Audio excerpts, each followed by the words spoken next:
থেকে নিয়ে গলা পর্যন্ত সবুজ রঙে, আর কোমর থেকে নিয়ে হাঁটু পর্যন্ত সাদা রঙের এরকম একটা জামা আমাকে দিতে হবে। আমি স্কুলে এই জামাটি গায়ে দিয়ে যাবো। তো আব্বা কি দিতে পেরেছে না পারেনি? আব্বা কত গরিব, বাচ্চাটাকে জামা দিতে পারেনি। গজলটা শোনো।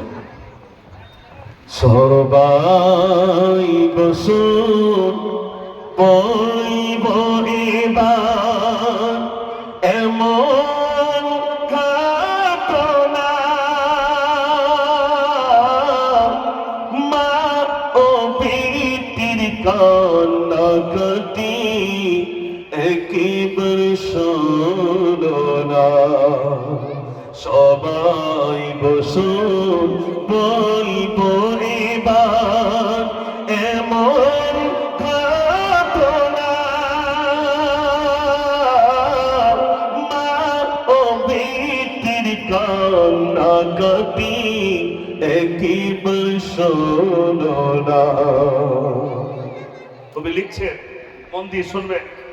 নয়নের পুতুল ফাতিমা খাতুন বলে আব্বা যাও, বলে আব্বা যাও, একটি জামা দিতে হবে মোর পৌঁছে দিদি যান।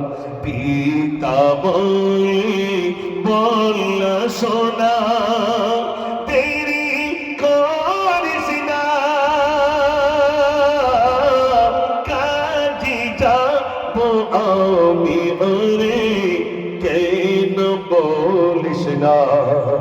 সবাই বসুন বলব এবার।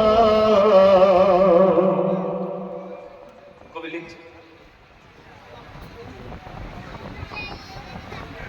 কবি লিখছেন, ছোট্ট মেয়েটি আব্বার গলা জড়িয়ে ধরে বলছে, গলাটি ধরে ফাতিমা বলে ও মোরা বাজাও, ও মোরা বাজাও, একটি জামা দিতে হবে ওর পৌঁছে দিদি যা। পিতা বলে কেমন রঙে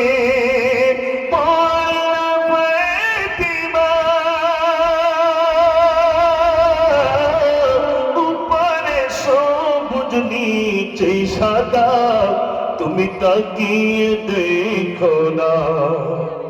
এরকম একটা জামা আমাকে দিতে হবে। আব্বা বলছে মেয়ে জামা চেয়েছে, তো বিবিকে বলছে, ও বিবি শোনোছো, মেয়ে তো জামা চেয়েছে, কি করা যায় বলো তো? ওই বাড়িতে একটা পিতলের কলসি আছে, ওটা দাও না, একটু বিক্রি করি। এত করি, কিন্তু বাচ্চা জামা চেয়েছে। তো স্বামী বলছে বিবিকে, অসহায় পিতা ফাতিমার কথা ফেলতে নাই পারে, ফেলতে নাই পারে, খালি দুটি হাত তুলে বলে জামা দেব কেমন করে। মনে পড়িল ঘরেতে আমার কলসি একটি ছিল, বিবিকে বলে বাজারে গিয়ে বিক্রি করিল। পিতলের কলসিটা বাজারে বিক্রি করা হয়েছে মাত্র 200 টাকা। 200 টাকায় তো মেয়ের জামা হবে না, আরো 200 টাকার দরকার। গরিব পিতা কি করবে? তো কবি লিখেছেন, 200 টাকা হইল এখন আর 200 বাকি, আর 200 বাকি। ভাবছে বসে পিতাজি আমার কাজে যাব দেখে, হাঁটতে হাঁটতে সামনে দেখে জমিদারের বাড়ি। পিতাজি বলেন ও জমিদার কাজে লাগাও তাড়াতাড়ি। জমিদারকে বলছেন একটা কাজ দেবে? বলছে কেন? বলছে আমার মেয়ে একটা জামা নেবে, তো আমার কিছু কাজ না করলে তো মেয়ে জামাটা দিতে পারবো না। বাড়িতে একটা পিতলের কলসি ছিল, বিক্রি করেছি, 200 টাকা হয়েছে, আরো 200 টাকার দরকার, একটা কাজ দেবে। বলছে কাজ তো তেমন নেই, দাঁড়াও আমি ঘুরে আসি। বাগান থেকে ঘুরে এসে বলছে একটা কাজ আছে। বলে কি? বলে একটা পায়খানা ঘর তৈরি করেছিলাম ইট দিয়ে, ঝড়ে ভেঙে গেছে, সব ওই ইটগুলো নোংরায় পড়ে গেছে। রাজমিস্ত্রি কাজ করতে চাইছে না, তুমি যদি পরিষ্কার করে ইটগুলো রাখতে পারো, বিনিময়ে তোমাকে 200 টাকা দেবো। মন দিয়ে শুনবেন।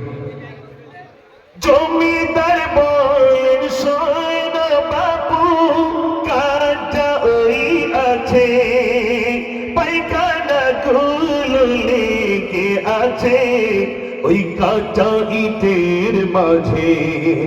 জমিদার বলে সাফ করিলে পাবে 200 টাকা।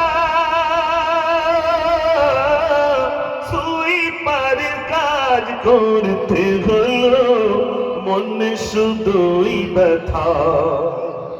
200 টাকার জন্য পায়খানা ঘর পরিষ্কার করলো। পরিষ্কার করার পরে জমিদারকে বলছে, জমিদার টাকা দেন। বলে কিসের টাকা? বলছে সে কাজ করেছি। বলছে এখন হবে না, কিছুদিন পরে আয়। বলছে না, আমার মেয়ে জামা নেবে, নতুন জামা নেবে, টাকা দিতে হবে। দিচ্ছে না। কবি লিখেছেন, জমিদার বলেন শোন বাবু, কাজটা ওই আছে, পায়খানা গুলো লেগে আছে ওই কাঁচা ইটের মাঝে। জমিদার বলে সাফ করিলে পাবে 200 টাকা। সুইপারের কাজ করতে হলো মনে শুধুই ব্যথা। যা ওই কাজ করতে হয় হবে, কিন্তু মেয়ের তো জামা দিতে হবে। কবি লিখেছেন, কাজের শেষে পিতাজি বলে মজুরি দাও আমায়, মজুরি দাও আমায়। পিতাজি বলেন 1000 টাকা খুচরা নাই হে থাই। গরিব পিতাজি ঈদ মানাবে, ফাতেমা কাঁদে বাড়ি। চোখের পানিতে ভিজে গেল মুখের সাদা দাড়ি। কাঁদছে। টাকা দেবেন না? বলছে না, 2-3 দিন পরে সে নিয়ে যাবে। মনটা খারাপ করে রাস্তা দিয়ে চলে আসছে। দেখছি কিছু যুবক ছেলে রাস্তায় বাঁশ কাটছে। তোমরা এখানে কি করছো? বলছে জানো না? বলছে না। বলে বাড়িতে গিয়ে দেখো তোমার ফাতেমা মারা গেছে। আমার মেয়ে মারা গেছে। পিঠে পড়ে গেছে, আমার মেয়ে মারা গেছে। বলছে হ্যাঁ। মাথায় পানি দেওয়া হলো, ছুটে ছুটে বাড়িতে গেছে। বিবি বলছে তোমার মতো স্বামীর প্রয়োজন নাই, যার 200 টাকা উপার্জন করার ক্ষমতা নাই, তোমার মতো স্বামীর প্রয়োজন নাই। বলছে অমন বললো না, আমি আমার কলিজার টুকরি মেয়ের জন্য পায়খানা ঘর পরিষ্কার করেছি। আর ফাতেমা কোথায়? বলছে আর ডাকবে না, আর ডাকবে না, আর নতুন জামা নেবে না। ফাতেমার গোসল দেওয়া হলো, কাপড়ের কাপড় পরানো হলো। সবাই বলছে চল একটু ফাতেমাকে দেখবি। বলছে না, আমি দেখবো না। উঠে যদি বলে আব্বা তুমি জামা দাও, আমি দিতে পারবো না। ডুকরে ডুকরে কাঁদছে, ফাতেমার মুখটাও ধারে যায় না। মেয়ে চেয়েছিল নতুন জামা, দিতে পারলাম না। মনটা খুব বলি, কাঁদছে ডুকরে ডুকরে। জানাজা হয়ে গেছে, কবরস্থ করা হয়ে গেছে, সবাই চলে আসছে। ফাতেমার আব্বাকে ডাকছে চল বাড়ি চল। বলছে তোমরা যাও, আমি পরে যাবো, তোমরা যাও। সবাই চলে গেছে। ফাতেমার কবরটা জড়িয়ে ধরে বলছে ফাতেমা, এ ফাতেমা, তোর বুকের উপরে অনেক মাটি, তুই আর উঠতে পারবি না। শোন ফাতেমা, তোর আব্বা দাগাবাজ নয়, তোর আব্বা প্রতারক নয়, তোর আব্বার একটা রোগ ছিল, সেটা হলো গরিব, তাই তোকে সাজাতে পারিনি ফাতেমা। এ ফাতেমা, তুই সাজতে চেয়েছিলি উপরটা সবুজ আর নিচেরটা সাদা, আমি না সাজাতে পারলেও আমার আল্লাহ তোকে সাজিয়ে দিয়েছে ফাতেমা। তুই তাকিয়ে দেখ, তোর কবরের উপরে যে বাঁশগুলো দেওয়া আছে ওগুলো সব সবুজ, আর তোর গায়ের উপরে যে কাপড় দেওয়া আছে ওটা সাদা। আল্লাহ তোকে সবুজে আর সাদাতে সাজিয়ে দিয়েছে ফাতেমা। তোর যদি দোয়া করার ক্ষমতা থাকে তুই এই বলে দোয়া কর। বিশ্বনবী সাল্লাল্লাহু আলাইহি সাল্লাম বলেছেন, যখন কোন গরিবকে নিয়ে কাজ করাবে, তার ঘাম শুকানোর পূর্বে তার টাকাটা দিয়ে দাও। আমি জোরে বলুন না সুবহানাল্লাহ। আজ গরিবকে কাজ করিয়ে নিয়ে টাকা দেয়, হালকাতা করলে ভালো। আপনারা যারা ধনী ব্যক্তি আছেন, গরিবকে নিয়ে যদি কাজ করান, ঘাম শুকানোর পূর্বে দিয়ে দেবেন, এই নাও তোমার মজুরি। এটা রসুলের হাদিস। আর যদি উনি টাকাটা দিয়ে দিতেন, তাহলে ফতেমার মতো মেয়ে একটা নতুন জামা পরতে পারতো না ভাই। তো আমি আলীর ঘটনা একদিন এসে গেছে, কে লিখে দিল ভাই? কমিটি ভাইরা? ও মাশাআল্লাহ, আমি মনে করলাম ওসব গজলের দিকে আসিনি। আমি আমি মনে করছিলাম, কিন্তু এখন তো দেখছি অজানা। আমার এই বয়সে আমি প্রথম এসেছি নাকি ভাই আপনাদের এখানে? আশেপাশে এসেছি।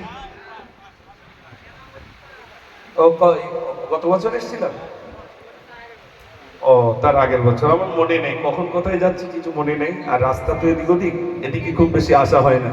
তবে আমি আসার সময় বলেছিলাম, যদি আমি সেই জায়গা দেখি তাহলে কিন্তু ফিরে আসবো। বলেছিলাম যে দাউদ করেছিল, সেই ভাইয়ের বলেছিলাম। কেন কিছু কিছু জায়গা আছে, ওই বললাম ঘাম শুকানোর আগে টাকা দাও, সে আর খুঁজে পাওয়া যায় না। আমি তো মিলাতে যাই, আমি তো শুধু গজল বলি না, দাওয়াত দেয়, দাওয়াত দিয়ে খুঁজে পাওয়া, সে লোকটা কই বলে হুজুর সে ঘুমাচ্ছে পারে, তার আর খুঁজেই পাওয়া যায় না, পেরেশান হয়ে যায়। এই যে আচরণগুলো করে, এগুলো খুব খারাপ দিক। কিন্তু আজ আপনাদের এখানে এসে খুব ভালো লাগছে, আলহামদুলিল্লাহ। যুবক ভাইরা তারা যেভাবে আমাদের সঙ্গে সাথ দিচ্ছেন, সত্যি আনন্দ, সত্যি আনন্দিত। এই গ্রামের নাম কি? হ্যাঁ, ওই যে লেখা আছে। আচ্ছা, আজ কি যেন ও আজ কি যেন খুশির জোয়ার নেমে এসেছে, আজ কি যেন খুশির জোয়ার নেমে এসেছে। ঘুরে গেছি গ্রামে যুবতীদের, ঘুরে গেছি গ্রামে যুবতীদের, খুশি এসেছে। আজ কি যেন খুশির জোয়ার নেমে এসেছে, আজ কি যেন খুশির জোয়ার নেমে এসেছে। ঘুরে গেছি গ্রামে, ঘুরে গেছি গ্রামে যুবতীদের, খুশি এসেছে। আজ কি যেন খুশির জোয়ার নেমে এসেছে, আজ কি যেন খুশির জোয়ার নেমে এসেছে। ওই ক্ষমা করো ও দয়াময়, ও দয়াময়, তোমার আযাব কঠিন আযাব, তাই মনে ভয় হয়, তাই মনে ভয় হয়। রহম কইরা, রহম কইরা, দয়া কইরা মোদের নসিবে, জান্নাতের ওই শীষ মহলে মোদের রাখিবে। আজ কি যেন খুশির জোয়ার নেমে এসেছে, আজ কি যেন খুশির জোয়ার নেমে এসেছে। ঘুরে গেছি গ্রামে, ঘুরে গেছি গ্রামে যুবতীদের, খুশি এসেছে। আজ কি যেন খুশির জোয়ার নেমে এসেছে, আজ কি যেন খুশির জোয়ার নেমে এসেছে।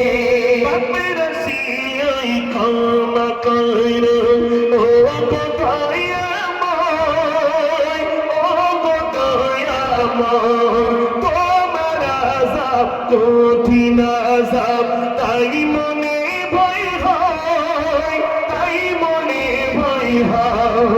রহম কইরা,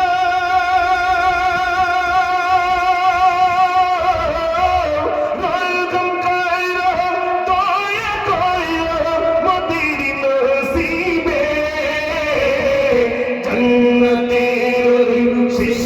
ভুলে মনে রাখিবে আজকে যেন খুশির জোয়ার নেমে এসেছে আজকে যেন খুশির জোয়ার নেমে এসেছে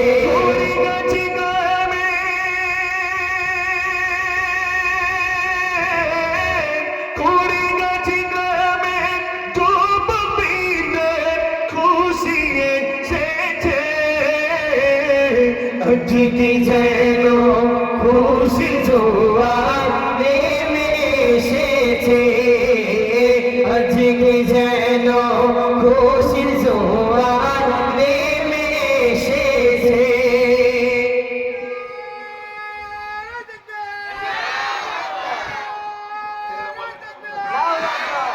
শিল্পী মুজফ্ফর হোসেন সাহেব শিল্পী মুজফ্ফর হোসেন সাহেব জিন্দাবাদ নারায়ে তাকবীর নারায়ে তাকবীর আজকে খুব ভালো লাগছে। আমার সাউন্ড ভাই কই? সাউন্ডম্যান ভাই আসছে? আমার অনেক হিন্দু ভাইরা রয়েছেন তাই তো এখানে, মাশাআল্লাহ। আমার যে দুটো মাদ্রাসা আছে, এইরকম মনে করুন মাদ্রাসা, একদিকে ছেলেদের মাদ্রাসা, একদিকে মেয়েদের মাদ্রাসা, চতুর্ধারে আমার কাকা কাকিমারা আছে। আমার সঙ্গে প্রচন্ড সম্পর্ক, খুব সম্পর্ক, আলহামদুলিল্লাহ। আর আপনাদেরকেও বলি, হিন্দু আর মুসলিমের ভিতরে একটা ভাগ করার একটা ষড়যন্ত্র চলছে। আগামী দিনে যেন হিন্দু আর মুসলিম ভাগ না হই। আমরা হিন্দুস্তানে যত ধর্মাবলম্বী বসবাস করি, আমরা একসঙ্গে বসবাস করতে চাই ইনশাআল্লাহ। রাজি আছেন তো ইনশাআল্লাহ? আমার হিন্দু ভাইরা আমাদের ভালোবাসে না বাসে না?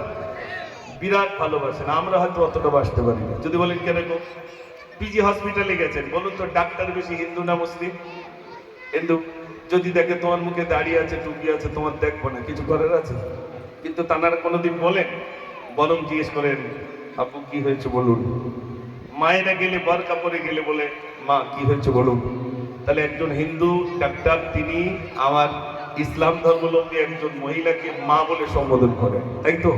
কে শিখিয়েছেন? রাসূল করিম সাল্লাল্লাহু আলাইহি সাল্লাম। সে গজল বলবো তো, সম্প্রীতির একটি কবিতা বলছি, শোনেন। ভারতবাসী ভারতবাসী ভারতবাসী গো, ভারতবাসী ভারতবাসী ভারতবাসী গো, ভারতবাসী ভারতবাসী ভারতবাসী গো, ভারতবাসী ভারতবাসী ভারতবাসী গো, ভারতবাসী ভারতবাসী ভারতবাসী গো, ভারতবাসী ভারতবাসী ভারতবাসী গো। সম্প্রীতির পতাকা আজি আমরা তুলিব, আমরা তুলিব, আমরা তুলিব, ভারতবাসী ভারতবাসী ভারতবাসী গো, ভারতবাসী ভারতবাসী ভারতবাসী গো, ভারতবাসী ভারতবাসী ভারতবাসী গো, ভারতবাসী ভারতবাসী ভারতবাসী গো। ক্ষুদিরামের হাসপাতালের বলিদানের দেশ, রবীন্দ্রনাথের নজরুলেরই জন্মভূমির দেশ। ক্ষুদিরামের হাসপাতালের বলিদানের দেশ, রবীন্দ্রনাথের নজরুলেরই জন্মভূমির দেশ। সাম্প্রদায়িক শিকলখানি ছিঁড়ে ফেলিব, ছিঁড়ে ফেলিব, ছিঁড়ে ফেলিব, ভারতবাসী ভারতবাসী ভারতবাসী গো, ভারতবাসী ভারতবাসী ভারতবাসী গো, ভারতবাসী ভারতবাসী ভারতবাসী গো, ভারতবাসী ভারতবাসী ভারতবাসী গো, ভারতবাসী ভারতবাসী ভারতবাসী গো, ভারতবাসী ভারতবাসী ভারতবাসী গো। সম্প্রীতির পতাকা আজি আমরা তুলিব, আমরা তুলিব, আমরা তুলিব, ভারতবাসী ভারতবাসী ভারতবাসী গো, ভারতবাসী ভারতবাসী ভারতবাসী গো, ভারতবাসী ভারতবাসী ভারতবাসী গো, ভারতবাসী ভারতবাসী ভারতবাসী গো। একদিকে তিন মন্দির আছে, থাকবে যে মসজিদ, মন্দিরেতে ঘন্টা বাজে শুনবো যে তাকবীর। একদিকে তিন মন্দির আছে, থাকবে যে মসজিদ, মন্দিরেতে ঘন্টা বাজে শুনবো যে তাকবীর। মহান ভারত গড়তে আজি শপথ নেব, শপথ নেব, শপথ নেব ভারতবাসী ভারতবাসী ভারতবাসী গো ভারতবাসী ভারতবাসী ভারতবাসী গো ভারতবাসী ভারতবাসী ভারতবাসী গো ভারতবাসী ভারতবাসী ভারতবাসী গো